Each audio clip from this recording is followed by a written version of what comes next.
ముందుగా ఆంధ్రప్రదేశ్ తెలంగాణ రెండు రాష్ట్రాల తెలుగు ప్రజలకు బిగ్ టీవీ తరఫున నూతన సంవత్సర శుభాకాంక్షలు తెలియజేస్తున్నాం. మరి నా పేరు ఎన్ శ్రీరాములు, సిపిఐ పార్టీ అనంతపురం జిల్లా నాయకుడిని. మరి ఈరోజు రాష్ట్రంలో రెండు రాష్ట్రాల తెలుగు ప్రజలకు మరి నూతన సంవత్సరంలో మంచి జరగాలని చెప్పేసి మేము ఈ సందర్భంగా తలుస్తున్నాం.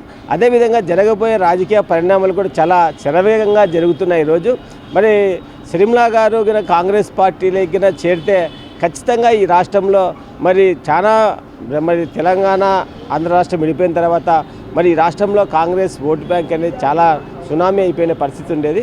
మరి ఈరోజు సిరిమల గారికి ఈ కాంగ్రెస్ పార్టీలోకి అధ్యక్షుడు పదవి తీసుకుంటే ఖచ్చితంగా ఈ రాష్ట్రంలో కూడా మంచి ఓట్ బ్యాంకు పెరిగే అవకాశం ఉంది. అనేకమైనటువంటి వైఎస్ఆర్ పార్టీలో ఉన్నటువంటి నాయకులు కూడా ఈరోజు మరి సిరిమల వెంట నడిచేకి ఈరోజు సిద్ధమవుతున్నారు. దాంట్లో ముందుగా మన రాష్ట్రానికి సంబంధించిన మంగళగిరి ఎమ్మెల్యే ఆల రామకృష్ణ గారు స్పష్టంగా చెప్పడం జరిగింది. తద్వారా ఈ రాష్ట్రంలో మరి మంచి ఓట్ బ్యాంక్ పెరిగే అవకాశం ఉంది. మరి పూర్వవైపు కాంగ్రెస్కి వచ్చే అవకాశం ఉందని చెప్పేసి ఈ సందర్భంగా నేను తెలియజేస్తున్నాను.